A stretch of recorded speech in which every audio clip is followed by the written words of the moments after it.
Hai semuanya, berjumpa kembali dengan saya, Jaya Antangkalang. Pada kesempatan yang berbahagia ini, kita akan sama-sama menyimak bagaimana tentang pelaksanaan atau perencanaan pelaksanaan praktik kinerja yang akan kita lakukan pada SKP periode kedua di platform Merdeka Mengajar periode Juli sampai Desember 2024.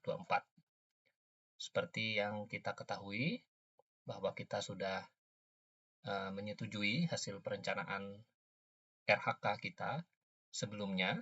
Dalam perencanaan RHK bisa dilihat pada video sebelum ini, dan ketika RHK kita sudah disetujui oleh pimpinan, maka kita berikutnya akan melaksanakan yang namanya observasi ya, pelaksanaan observasi yang nanti akan dijadwalkan oleh kepala sekolah berdasarkan hasil diskusi dengan guru kapan kegiatan observasi itu dilakukan. Kemudian ketika sudah disetujui jadwalnya seperti ini, saya bentuknya seperti ini. Ketika sudah dibuatkan SK-nya seperti ini, kemudian nanti guru sudah akan mendapatkan jadwal observasinya. Contohnya saya di sini akan mendapatkan jadwal diobservasi pada Selasa 20 Agustus tahun 2024 dengan supervisor Wakakurikulum yaitu Ibu Sali Kurnima SPD MPD. Sebelum perencanaan atau kegiatan observasi ini dilakukan, maka yang harus saya persiapkan adalah mempersiapkan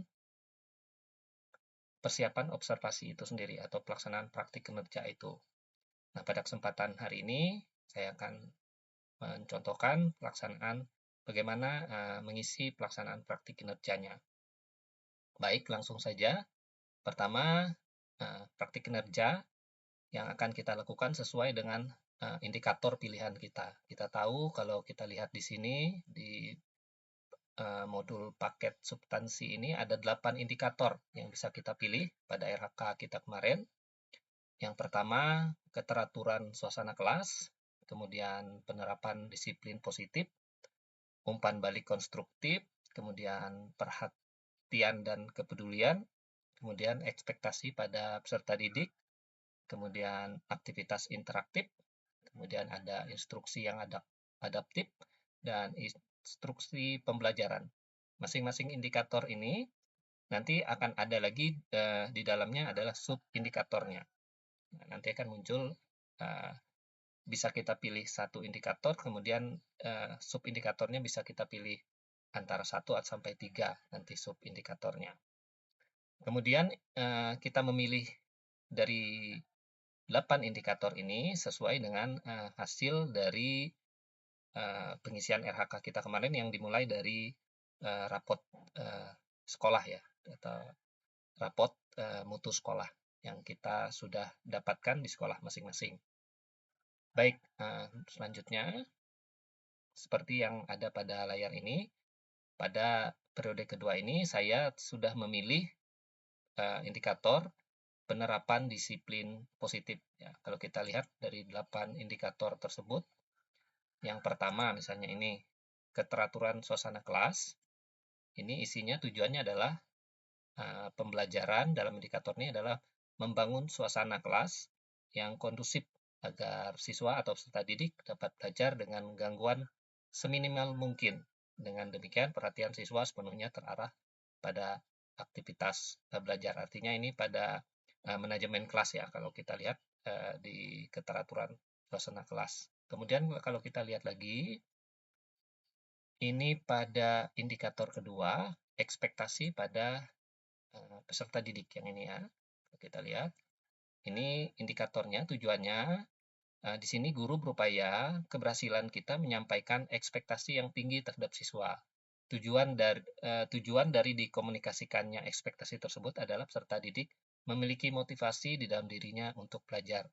Nah, jadi pada indikator yang kedua ini, guru memberikan ekspektasi ya, atau harapan kepada peserta didik, kemudian bagaimana dia mengkomunikasikan itu agar harapannya itu bisa tercapai, itu pada indikator kedua.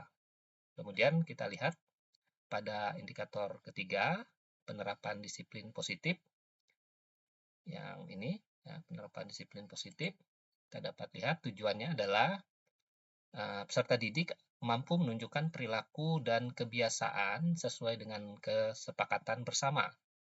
Kedisiplinan, bersikap, dan berperilaku ini tumbuh dalam diri siswa sendiri tanpa kita harus memberi hukuman atau hadiah. Jadi pada penerapan disiplin positif terkait dengan kesepakatan kelas dan uh, kedisiplinan ya. Jadi nanti mungkin dalam kegiatannya akan muncul subindikatornya adalah untuk menetapkan bagaimana kita menetapkan keyakinan kelas sesuai dengan kesepakatan bersama. Kemudian yang keempat, itu ada aktivitas interaktif. Kalau kita lihat pada tujuannya adalah memfasilitasi kolaborasi dan komunikasi antara peserta didik. Oleh sebab itu, indikator efektivitas pembelajaran ini berupa kolaborasi dan komunikasi yang baik selama pembelajaran berlangsung. Jadi kalau kita lihat aktivitas interaktif ini, dalam bentuk apakah nanti bisa umpan balik yang positif ya yang kita berikan kepada peserta didik akan muncul dalam pembelajaran kita sehingga ada kolaborasi dan komunikasi ya yang bagus antara pendidik dan murid ya atau peserta didik. Jadi efektivitas pembelajaran ini kolaborasi ya selama pembelajaran berlangsung dengan memberikan umpan balik yang bermakna bagi peserta didik. Yang berikutnya adalah umpan balik yang konstruktif ya. Hampir mirip dengan aktivitas interaktif ini tadi, bahwa umpan balik atau feedback ini kita berikan kepada siswa dan tujuan memberikan kemajuan proses belajar atau capaian pelajaran yang telah diraih. Kemudian indikator kinerja guru dalam hal ini tampak pada tumbuhnya motivasi peserta didik untuk belajar. Jadi umpan balik yang konstruktif misalnya mungkin nanti muncul dalam praktik kinerja kita bagaimana kita mengapresiasi hasil pekerjaan peserta didik dan nanti misalnya kita ingin meningkatkan atau memberikan ekstensi ya, atau dalam istilahnya meningkatkan kemampuan si anak, kita bisa memberikan umpan balik ya, yang misalnya anak sudah sukses mengerjakan satu bab, tapi kita ingin memperkaya anak tersebut, jadi kita bisa memberikan umpan balik. Misalnya nanti dalam pembelajaran muncul misalnya kamu sudah baik sudah melaksanakan ini, coba kita tantang lagi peserta didik, bagaimana kalau mengerjakan yang lebih sulit ya daripada yang sudah dipelajari. Ya kira-kira seperti itu untuk umpan balik yang konstruktif. Kemudian instruksi yang adaptif ya. Ini instruksi yang ke-6, instruksi yang adaptif itu bertujuan dalam peserta didik, setiap peserta didik memiliki kebutuhan belajar yang berbeda-beda. Bagaimana kita mampu memahami dan menyesuaikan praktik pembelajaran sesuai dengan kebutuhan peserta tersebut dengan indikator metode pembelajaran yang efektif. Jadi pada instruksi yang adaptif ini kita memfasilitasi perbedaan gaya belajar daripada peserta didik kita. Bagaimana kita bisa membuat diferensiasi kepada mereka di dalam pembelajaran kita. Nah, kemudian ada indikator-indikator pembelajaran yang efektif. Nah, nanti ada banyak indikator pembelajaran yang efektif. Nah, seperti kita tahu, pembelajaran itu ada yang instruksional dan ada non-instruksional bisa digunakan. Begitu juga pendekatan dan gaya belajarnya nanti akan muncul pada praktik kita. Kemudian kita lihat yang ketujuh adalah perhatian dan kepedulian. Ya. Perhatian dan kepedulian, kita lihat tujuannya adalah kita dituntut untuk memberikan perhatian dan dukungan sesuai dengan kebutuhan belajar setiap siswa. pada gilirannya peserta didik memiliki motivasi intrinsik untuk belajar. Jadi pada indikator ketujuh ini kita dapat memberikan perhatian dan dukungan bagi peserta didik ya, sehingga menumbuhkan motivasi dari dalam dirinya untuk dapat belajar ya, dengan bentuk kepedulian kita bisa dengan strategi ya. Nanti akan muncul strateginya di dalam pembelajaran, bagaimana kita strategi memberikan perhatian dan kepedulian. Kemudian 8, yang terakhir indikatornya adalah instruksi pembelajaran. Kalau kita lihat dari tujuannya adalah mencakup penjelasan yang terstruktur tentang konsep aktivitas pembelajaran peserta didik. Kita bisa menggunakan demonstrasi, ilustrasi, atau contoh yang relevan dan kontekstual agar pembelajaran berlangsung dengan efektif. Jadi ini guru pada praktek belajarnya nanti atau praktek observasi kelasnya itu bisa memunculkan bagaimana guru memberikan instruksi atau penjelasan yang terstruktur. Jadi tentang konsep dan aktivitas ya. Konsep boleh konsep berpikir atau aktivitas ya, aktivitas gerak atau aktivitas yang pembelajaran lain ya kepada peserta didik. Bisa menggunakan demonstrasi dan ilustrasi. Dan ini bisa juga ditambahkan dengan permodelan ya, permodelan dari peserta didik ya. Bagaimana kita nanti bisa mengembangkan peserta didik untuk berani memodelkan sesuatu di dalam pembelajaran kita, bisa masuk ke dalam indikator 8 ini, yaitu instruksi pembelajaran. Baik, ini sekilas tentang 8 indikator yang sudah kita pilih, dan ini sebenarnya sudah kita pilih pada sebelum kita atau pada saat kita mengolah RHK kita kemarin. Contohnya di sini saya sudah muncul, saya kemarin memilih adalah penerapan disiplin positif. Kalau kita lihat di sini, ini nanti lebih jelasnya kita akan lihat. Untuk praktiknya dapat dilihat dari tingkat upaya penerapan disiplin positif untuk mengelola perilaku dan kebiasaan kelas yang disepakati bersama. Jadi pada contoh ini atau punya saya ini, saya ingin meningkatkan bagaimana peserta didik dapat menerapkan keyakinan kelas dan merasa bahwa keyakinan kelas itu adalah bagian dari hal yang mereka susun sendiri atau mereka yakini sendiri, sehingga nanti akan muncul dari dalam dirinya kesadaran untuk mematuhi dari keyakinan kelas yang sudah disusun bersama. Kemudian kita akan lihat cek rubrik observasinya, bisa kita klik di sini. Nanti kita lihat target perilaku, kita lihat dulu. Nanti ada 3 ya subindikatornya. Nah, ini subindikatornya. Guru melakukan refleksi dinamika kelas untuk menerapkan kesepakatan kelas. Jadi ini subindikator pertama. Perilaku yang dianjurkan adalah guru mengajak peserta didik melakukan refleksi dinamika kelas mengacu pada kesepakatan kelas. Kemudian, guru menunjukkan kesediaan mendengarkan pandangan peserta didik tentang dinamika kelas, dan guru bersikap adaptif sehingga bersedia mengubah kesepakatan kelas bila diperlukan. Sedangkan sini ada perilaku-perilaku yang harus dihindari pada saat observasi nanti. Yang pertama, guru mengabaikan pendapat peserta didik tentang apa yang terjadi di kelas. Ini harus jangan muncul. Kemudian guru bersikap defensif dalam menyikapi umpan balik dari peserta didik terkait kedisiplinan. Ini juga diharapkan tidak muncul. Kemudian guru menerapkan hukuman fisik terhadap peserta didik yang melakukan pelanggaran kedisiplinan. Ini juga diharapkan tidak muncul nantinya. Kemudian kita akan melihat indikator kedua, yaitu subindikator kedua, guru melakukan penguatan positif terhadap perilaku yang sesuai atau mendukung kesepakatan kelas. Jadi perilaku yang dianjurkan satu, misalnya ini yang diharapkan nampak nanti pada saat observasi adalah guru memberikan pujian terhadap perilaku peserta didik yang sesuai kesepakatan kelas. Kemudian guru memberikan penguatan positif dengan beragam cara. Kemudian guru mengakui sesuatu perilaku positif secara spesifik dan jelaskan alasannya. Sedangkan perilaku yang kita hindari muncul nanti dalam praktik kinerja kita adalah guru tidak konsisten dalam memberikan penguatan positif hanya pada peserta didik tertentu. Kemudian, guru mengabaikan perilaku positif karena terlalu fokus pada perilaku negatif atau yang lain. Jadi, terlalu fokus pada perilaku negatif, jangan muncul. Kemudian, yang ketiga, guru melakukan penguatan perilaku yang tidak bermanfaat bagi peserta didik dan kelas secara keseluruhan.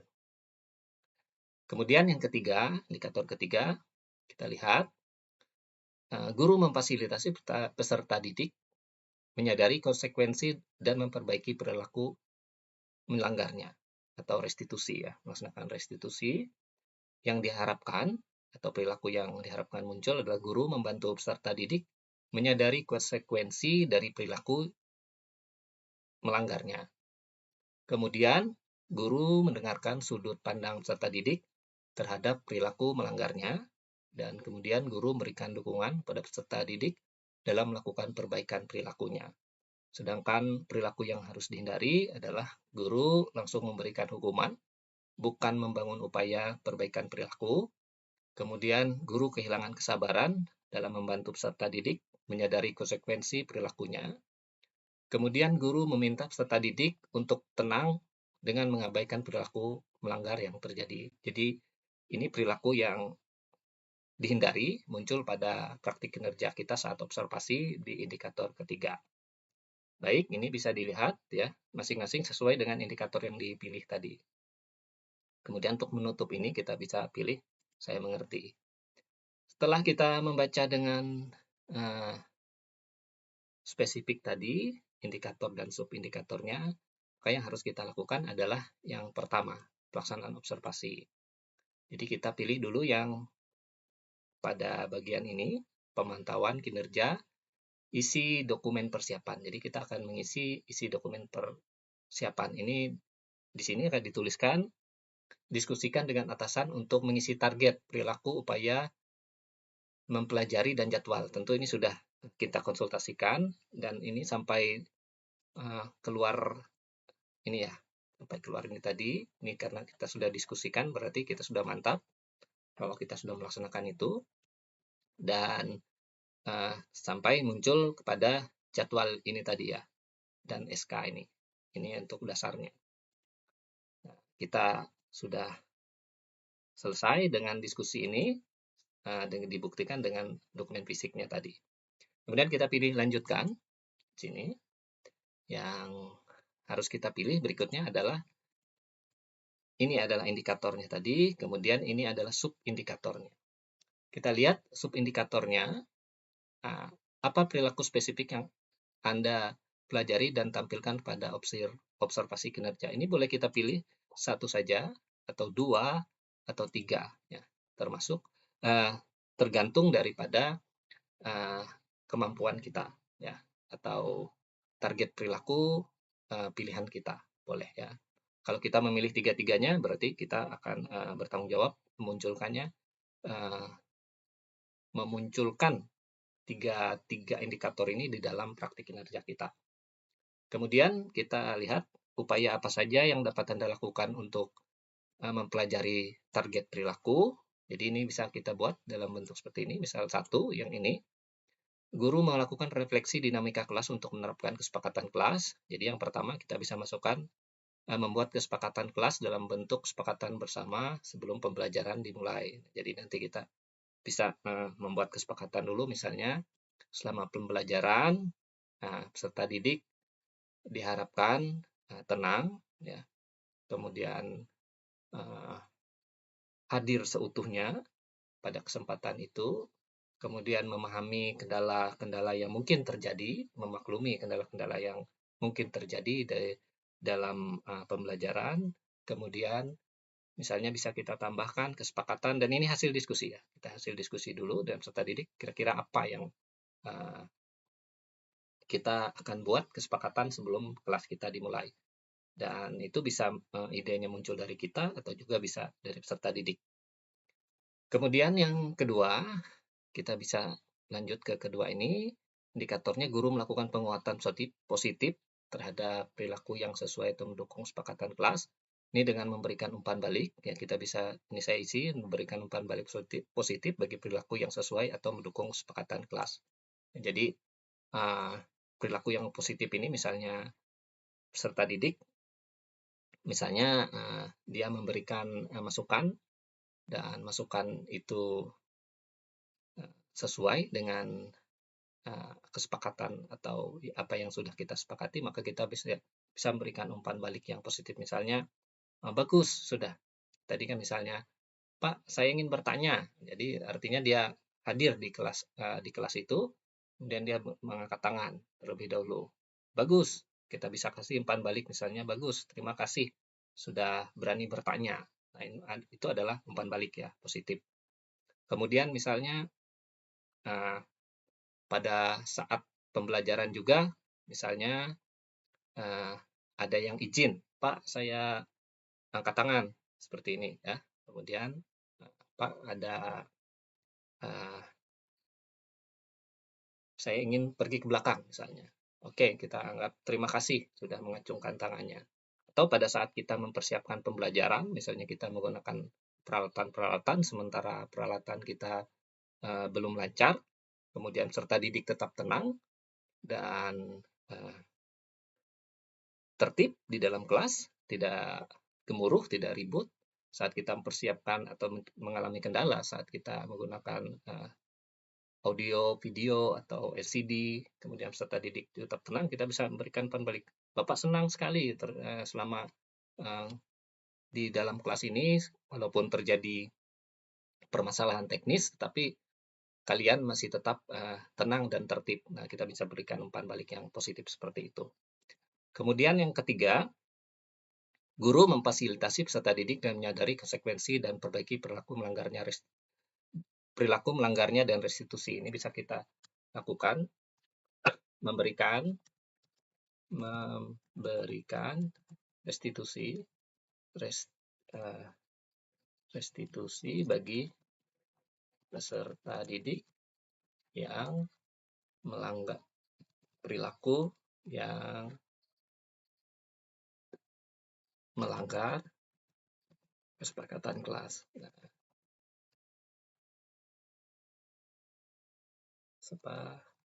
Oke, bagi yang melanggar. Oke, cukup. Nah, untuk upaya yang dilakukan untuk mempelajari target perilaku ini dibatasi ya. Kita lihat karakternya hanya dibatasi sampai 250 karakter. Jadi ini sudah cukup. Seperti ini kita isi jadi satu indikator, satu upayanya. Satu indikator, sub indikator, satu upayanya. Sub indikator ini upayanya ya. Oke. Ketika ini sudah kita isi, kemudian kita akan menuju ke jadwal observasi, mengisi jadwal observasi praktik kinerja. Sekarang diskusikan dengan atasan dulu ya, katanya sini. Baik, ini kita anggap sudah kita diskusikan karena sudah muncul jadwal ini. Jadi kita lihat di sini jadwal saya muncul hari Rabu 21 Agustus 2024. Maka saya pilih sesuai dengan jadwal saya 21 Agustus 2024. Kemudian jenjang kita SMP, kemudian kita pilih di sini juga sesuai dengan jadwal. Pada saat itu saya bertugas di maaf ya, ini Selasa ya, 20 Agustus. Oke, kita rubah sini Selasa 20 Agustus. Kemudian untuk kelas, kita lihat sesuai dengan jadwalnya saya di kelas 7A. Kelas 7, kemudian mata pelajarannya kita pilih di sini, pendidikan jasmani sesuai dengan mata pelajaran yang kita ampu. Kemudian jamnya, kita lihat sini jam, kalau saya mengajar di 7A ini dari jam 7.00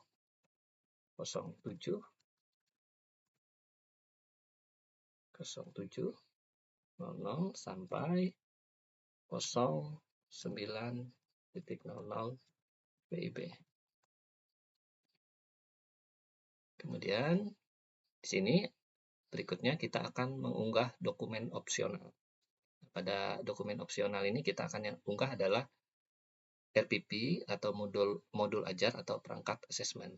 Baik, karena saya sudah punya di sini, saya punya RPP yang sudah saya buat,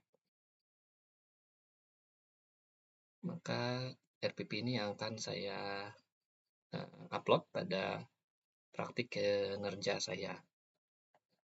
untuk pelaksanaan praktik kinerja saya.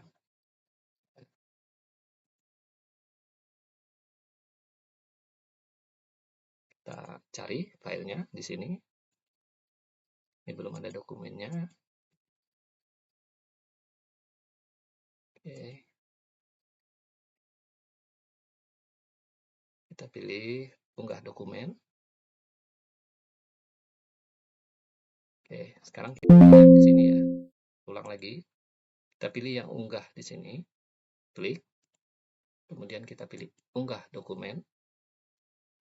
Kemudian kita pilih RTP yang sudah kita buat. Ini ya. Dan kemudian kita pilih open. Kemudian sini akan muncul berkas yang kita upload tadi. Ketika sudah selesai, ini kita bisa kumpulkan, klik kumpulkan di sini, atau kita bisa simpan draft dulu kalau kita merasa belum masih yakin dengan RPP kita atau isian kita boleh simpan draft. Oke, saya di sini pilih simpan draft dulu, kemudian kita pilih simpan dan keluar. Baik, sampai di sini kita sudah melaksanakan, yaitu pemantauan kinerja dan isi dokumen persiapan. Nah, saya harap atau kita berharap bahwa setelah melaksanakan ini, maka kita sudah siap untuk melakukan observasi di kelas. Dan kita benar-benar memperhatikan apa saja indikatornya dan subindikatornya yang harus kita munculkan nanti dalam observasi kita, sehingga atasan kita bisa menilai kinerja kita sesuai dengan indikator yang baik ya, atau indikator benar, sehingga muncul nanti hasil kinerja kita pada semester ini. Baik, demikianlah yang bisa kita bagikan bersama-sama. Semoga apa yang disampaikan ini bermanfaat untuk kita semua. Saya ucapkan selamat menikmati mendekati hari perayaan 17 Agustus buat kita semua, dan saya ucapkan selamat pagi, siang, dan malam untuk semuanya. Dukung saya terus dalam channel YouTube saya, dan jangan lupa untuk subscribe. Terima kasih.